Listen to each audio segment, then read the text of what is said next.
Welcome to the Comix Corner Podcast with B-Lar and Danny P. Hey, everybody. Issue 57 is brought to you by the CLZ app and part of the SPDM Crew Podcast Network. Please check out spdmcrew.com or the SPDM Crew YouTube channel for all your podcast needs. This week, we travel into the Twilight Zone, discuss what we're enjoying, what we're looking forward to, and new ones hitting the shelves September 24th. Danny, how's everything going? Good, man. I've been struggling a little bit lately. I feel like wrong, but I stopped going on Facebook or Instagram. I needed a break. Way too much us and them nonsense that has nothing to do with me because I've never fit into a group. And so yeah. Do you feel? I'm springing you on this now. We didn't talk about this before. Does the world seem angrier, or is it just me? Oh, it does. It does. And it's, I I know personally my thoughts lean to the right considered it, but I accept both. I'm not one of these crazy ones that are like, oh, you're wrong because you're the blah, blah. Everyone has their own opinion and I'm okay with it. I mean, I might disagree with it, but it doesn't cause me anything because I don't care and I don't research enough of this stuff to care. So I want it. I want people to like each other's more than anything, and I, I wish it would happen. yeah. It's only been like September's always a weird month for me. That's my dad and I, our whole life was the Lions and all that stuff. So I always think in September of those things and how I don't hang out with his buddies and all the tailgating. How that's what's the beauty is I got to experience those things, right? But now life's pretty mundane on a Lions game day.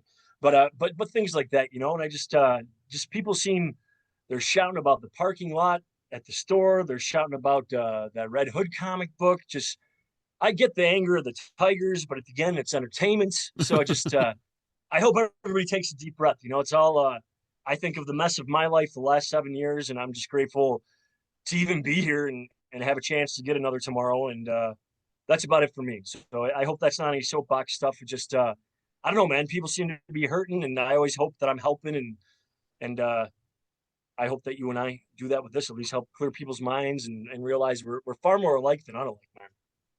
Yeah, I agree. And yeah, it was a rough week. Monday, mentor and a woman who I truly looked up to and admire. Her funeral was Monday. She was my boss at Council on Aging. She brought me, promoted me to the position I'm in now. She was there for I think 31 years, and she was the executive director for 25. Her name was Laura Newsom, and just went to the doctor, went to the hospital, found out she had leukemia, and then 2 days later passed away. So, it's obviously, it makes you think and, tell people you love them, man. That's because, you know, it- I feel a lot of guilt because I kept telling her I was going to stop by and talk to her and see her, and I didn't make it. And then I found out she was sick and had to go out of town to work. And by the time I got home, she had passed away. So, um, but she knew I loved her, and she's now in peace. So, Right? And not to be a downer in this episode at all, but it's those things you got to embrace and grab onto. And I think the last conversation I had with Dad, he only had a couple hours, and I always found it funny. Our 41 years together, the man never asked my opinion, and then the last thing he said to me, "What do you think?" And we just kind of talked about random things, and he just taught me, and taught me my whole life, and told me that even though he made fun of my kindness and my burnout, uh, Mister Rogers bit, he would say that's the way I should keep going, and I try to do that, and I feel the Mister Rogers bit actually like makes people mad, and so that's why I'm a little throw off right now, but we'll get there. It's all yeah. good. But one of the things I was thinking about with Pops is that he always taught me everything more through television and a lot of Andy Griffith and a lot of Twilight Zone. So there's a Twilight Zone comic book coming out this week, and I didn't know if you're as big a fan as I was. That's he had every version of the box set, and once Nick and Knight was on, we never turned the TV off. He was always he wanted me to be him. So we watched a lot of Andy Griffith and a lot of Twilight Zone. And I said, so what's your favorite? So did you watch Twilight Zone when you're I younger? did. I did. I watched the reruns and I wasn't diehard into it, but I did enjoy it. I didn't watch. I know Jordan Peele did a reboot of it, and they had like I think they had like 4 or 5 seasons of that. I on Sci-Fi or something, but I didn't get into those. The Rod Sterling original ones are the ones that I watched, and I have to say my absolute favorite is the William Shatner episode. It's I Flight at 3,000 feet or something like that's the title of it, and I kind of looked it up real quick before we came on because we said we were going to do this, and I didn't realize it was directed by Richard Donner, who directed Superman and Superman 2. And just I know that's almost like a cop out because historically, when everyone talks about Twilight Zone, they go to the William Shatner Gremlin episode, and even the Twilight Zone movie they reboot, they had a John Lithgow. They redid it, and Well, John yeah, and Lithgow whatever, played it. yeah, whatever version, either the one you were talking about with Peel or the version they did before that. Adam Scott also did a version Oh, of okay. that. So yeah, they always go back to that story. Yeah. So that would be my favorite. How about you? For me, it was kind of two, and it's almost what we're talking about. One's called Time Enough at Last with Burgess Meredith, Penguin. We're keeping the connection to comic books here, and he ends up being in a bank during a nuclear fallout, and when he gets out, he's the only one alive, and he's had this very rough life, always getting bullied and everything, and he realizes, you know what, I can finally read. And huge spoiler here, but at the very end, as he's getting ready to read his first book and taking a deep breath and thinking how everything is wonderful, he drops his glasses and they break. And since there was this nuclear fallout, he probably won't get to read again. And the other one was Monsters Do at Maple Street, and it's this episode of the power going out and all these different neighbors, their powers going on and off, and they end up fighting each other and getting a big argument. And by the end, someone gets shot, and it pulls back, and it's Martians on a UFO explaining how if they just keep on doing that, making us fight against each other,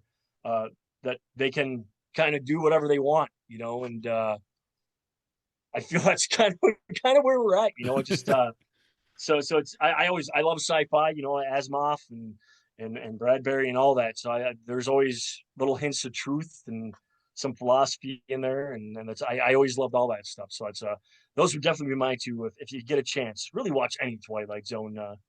I think that stuff was there, so we get to the fantastic shows of Black Mirror and some of the incredible comic books and things we're at today. So if you have not seen Twilight Zone, I highly recommend it. And also Yeah. buy the comic book by Dynamite this week. Actually, I take that back. IDW. And I do, give a little plug for Paramount Plus. If they want to send us residuals, that'd be great. But it is streaming. I just want my channel. That's free membership. Yeah, it is. It is streaming on Paramount Plus, so you guys can enjoy that. What have you been enjoy reading this week, Dan? This week I jumped into Amazing Spider-Man. Kind of like I wasn't really into it, and all of a sudden, last couple issues, I really enjoy it. And this one, they have kind of the Spider family go take on whoever this cat, who we know it's Osborn, but taking on this other Spider-Man, and he shows who he is, and things shouldn't go from there. Still dealing with this Hellgate situation and where Peter Parker is drifted off to, but that was really cool. Flo from Mad Cave, you laughed when I showed you the cover on that one. I was thinking it was because they've done it before. A young lady has her period or whatever and gets superpowers, but this story was very much it wasn't. Yellow Jackets has a whole other vibe to it with the TV show, but it had this idea that they tortured this girl, and it's coming back to haunt them, and they're trying to figure out why. So that was definitely kind of a horror mystery thing I thought was really cool. No Man's Land from Image, the same team that did Something Epic, did this one, and it's about it kind of has. It may end up having a kind of Department of Truth thing to it. It's a FBI agent who wants to retire. He puts in his letter. They tell him no, and he goes off to somewhere and finds out. As always, there's more to the story, and he's going to find out why. And the last one was Star Wars Boba Fett Black, White, and Red. I really enjoyed this one because I enjoy all the Black, White, and Red, but they kind of do like short stories, and this was just all one story. So I thought it was great to see the adventures of Boba Fett and the colors. It's cool seeing the different type of art that they do. I know that's going to be a couple issues. So far so good. And that was what I grabbed. What'd you check out? I haven't read it yet, but I did pick up the Boba Fett, and I'm looking forward to it. Benjamin Percy is writing it, and I mean, I enjoy what he does. So, Yeah, I'm looking forward to reading that Boba Fett. Absolute Flash #7. You know, Wally and Grog are still on the run, and Wally goes to so he's realizing after running so much that he needs to refuel and get some food, but he doesn't have any money. So he stops in this store and he like asks the guy, "Can I eat? Get some food?" And the guy's like, "No money, can't eat." So he speeds up to try and steal some food and passes out and goes to jail. The rogues, they're following him. They end up finding him. But while he was passed out, Grodd disappeared, and there's a big storm, and we've got Weather Wizard now showing up, who I'm assuming is Weather Wizard, but it was a villain who was manipulating the weather, going out on a Would limb make there. sense. So, but Wally and Grodd take him out, and then the rogues, they decide they don't want to go back to Fort Fox, and they're going to become rogues. And they ask Wally if he wants to join them. Justice League Red #2, the last issue, you know, Red Tornado sent Power Girl and Green Lantern on a mission, and he said it was to stop this evil machine, and they found out it was a machine that like created food for people. So it didn't make any sense, and kind of it's it's going along with the, you know, I call it doomsday algorithm, where it's a machine, you know, that thinks it sees the future, and so he was like, no, see, that machine's going to lead to this machine, that's going to lead to another thing, that's going to lead to this planet attacking this planet. So it was like, okay, by doing this it stops 10 other steps. You know, not always the biggest fan of that storyline, but okay, let's see where it's going to go. He had Cyborg steal a chip, some technology, so told him it was stolen technology, he had to get it back. It ends up it wasn't, it was actually created by that company. So now Cyborg's pissed off too. They're like, okay, we're going to tell the Justice League. He's like, no. If you do, the new Red Canary is going to die, and somebody's got her. So they go to fight Red Canary, and Power Girl stays to watch Red Tornado and tells them, you know, hey, I'm going to tell the Justice League as soon as we save Red Canary. So we'll see if they save Red Canary. Deadpool Batman. I mean, sure, most of you guys read this. A bunch of short stories in there. Well, not all short, but the Batman Deadpool one. I enjoyed it. They didn't really explain how Deadpool's in this DC universe, or are they one universe? I don't know what they've done in the past with DC. I know they did the Amalgam universe before, but in the time that I was away from comics, I don't know if they created one universe or they go back to it when they do crossovers. But uh, story was okay, enjoyable. Artwork, fantastic. Capullo, awesome. The Crypto and Jeff story was a good flip through. Green Arrow, Daredevil, Kevin Smith was fantastic. And the Wonder Woman, Captain America story was really good. It was a kind of heartfelt story on two people that are, you know, role models for the world, and their interaction with each other and how they inspired each other. I really, really enjoyed it. And we got to meet Logo, the amalgamation of Lobo and Logan. And I'm sure that his adventure will continue in the DC Marvel version of this team up. So I didn't get a chance to read it. You know, that's I'm amazed. We ordered so much, man. I mean, more than any other book we ordered in the last probably year, and still managed to sell out. So that's a great thing. But another one of those things.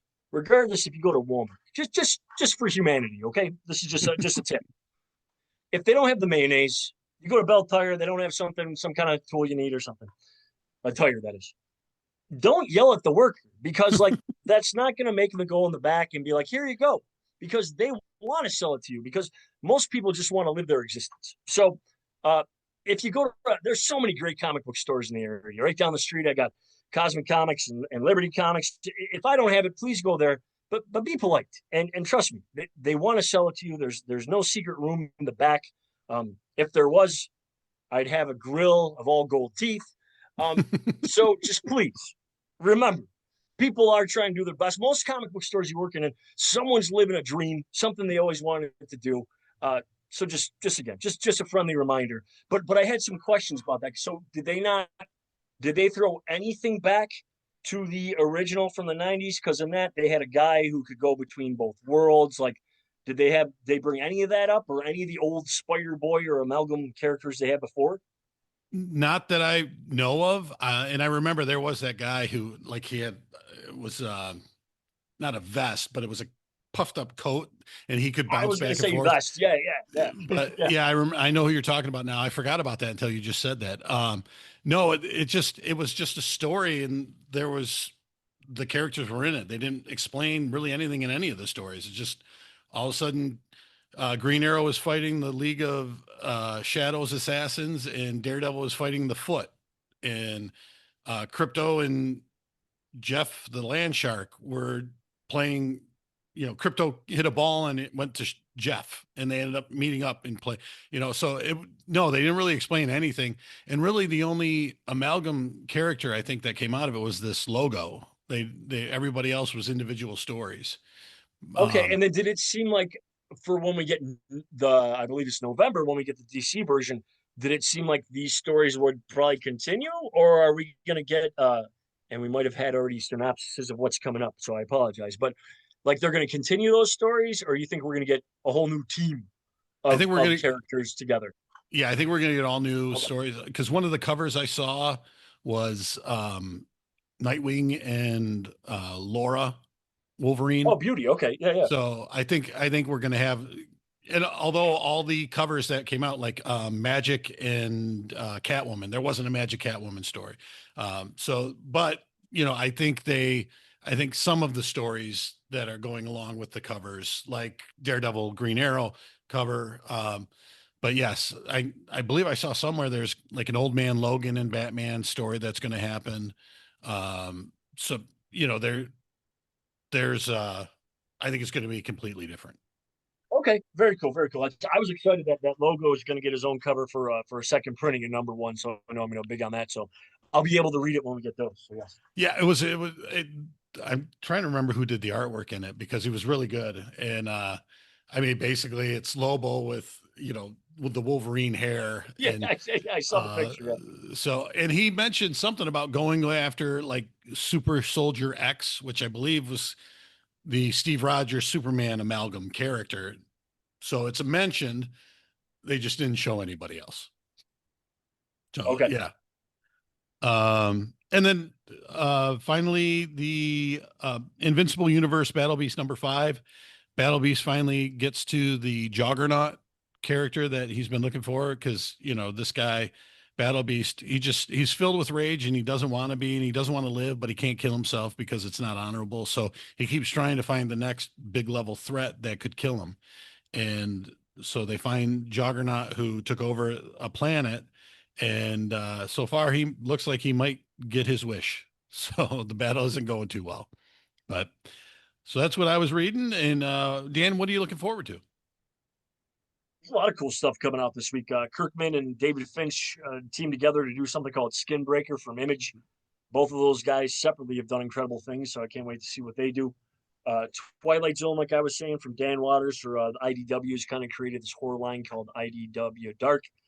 Excited to see where that goes. He does pretty good on Nightwing, so I can't wait to see what he does in Twilight Zone.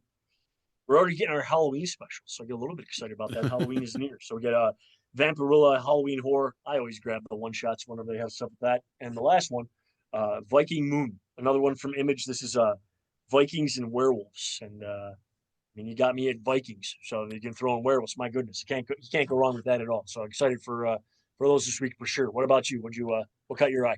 Definitely the big one that caught, and you mentioned it, the Viking Moon. Yeah, I mean, Vikings versus werewolves. Come on, you know, and the Skinwalkers also. Like David Finch's artwork is just phenomenal. So, and Kirkman, I've been reading more and more of his stuff. So yeah, completely looking forward to that. Wonder Woman 25 double size issue. And we are introduced to the new character Matriarch, and she will change Diana's life. Like every new person comes in and changes people's lives. But Forever. Yes, yes. there is an awesome, I think it's like the C cover. It is Matriarch by herself. Kind of looks a little bit like Magic with, some of the black and a sword and stuff, but hopefully they do, Tom Taylor's been doing not Tom Taylor, Tom King, sorry. Tom King's been doing a great job with the writing of Wonder Woman. So, I see it continuing. He-Man and the Masters of the Universe, Sword of Flaws. Tim Seeley and Freddie Williams, they continue stories from Eternia. This time there's no turtles though. the They do uncover. There's an evil artifact that gets uncovered, and He-Man and Tila are searching for it. So we'll see where that goes. Superman number 30. Superman has finally found Booster Gold. They must return to the past to warn the Justice League about the Dark Side's Legion, but they stand in their way. And I believe this issue is going to directly tie into the DCKO, or at least to the next step in the All In saga. So, Do you think that KO does that KO look more to you like I don't know if this will even make sense, but like Crisis of the Infinite Earth, where it's gonna attach the whole universe, people are gonna be changed from it, or is this like a convergence thing where it's just kind of like it's over here and they're taking a break from the normal universe? It seems because of Dark Side and everything, or Dark Side, however you like to say, that it's going to be connected to the normal universe, but at the same time, some of the art makes it look kind of, I'm not sure. So I think it could be more, in DC terms, put it more convergence style than Crisis on Infinite Earth. But I actually kind of got a Marvel way back when Contest of Champions type thing out of it, where Darkseid is basically making the heroes fight each other, so, and we have to get a champion out of those fights who will take on Darkseid. okay, it's almost like a Contest of Champions from the '80s. All right, Yeah, very cool, very cool.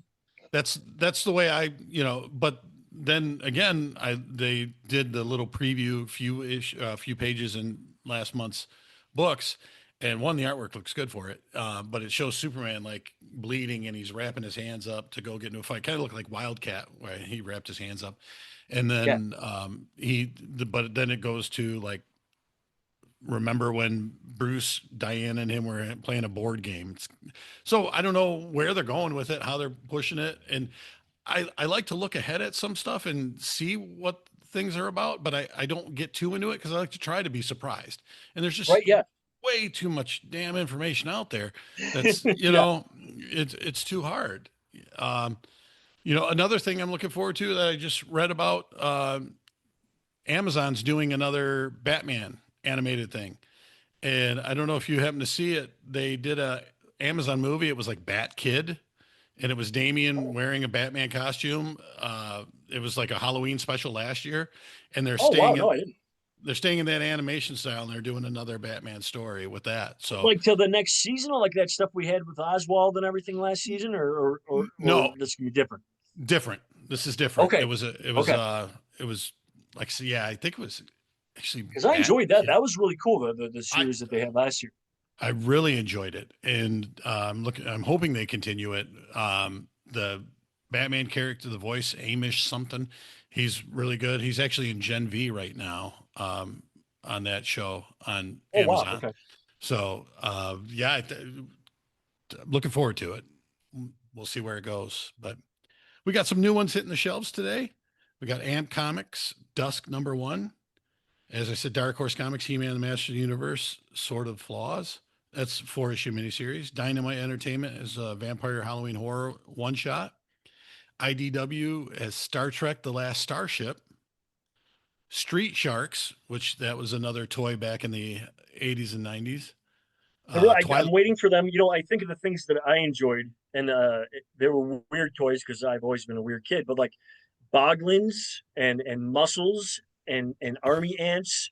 I was thinking there was like one more on My Pet Monster. Where are these at? Yes. If we're going all the way to Street Sharks, we got to really get obscure. So I hope more things follow. Well, I think they, and I don't. It wasn't IDW. It was the other one, but the cows one, Mad Cows. Mesa, yes, that was past me. Yeah, I was a little bit older when that one came up. But that's what I'm talking about. More of that obscure stuff. Yep. And Twilight Zone #1's coming out. Image Comics, Skinbreaker, and Viking Moon. Mad Cave Studios has Phantom #1 going along with the Flash Gordon and Defenders of the Earth. Marvel Comics Battle World #1. We didn't even talk about that. They're doing Battle World again, so that should be interesting. And then Ultimate Hawkeye #1 to the Ultimate Universe. Titan Comics has Conan the Barbarian, Scourge of the Serpent #1 of 4. So those are the new books hitting the shelves. Danny, give us a positive message about that subscription club. A couple things. Well, first off, we had Batman Day last week, and thank you for all the people that popped up with that. Again, I I didn't make a big deal about it because one of those weird energy things in here right now is that Red Hood comic book. So between Red Hood and the Gotham Sampler, there's some strange conversations we had from that. And again, I don't have any more Red Hood. A lot of people came in and bought it that Thursday before DC could say anything, and I did make some money on eBay. I sold one of both covers that I had left, but we don't have it anymore, and I'm not hiding it.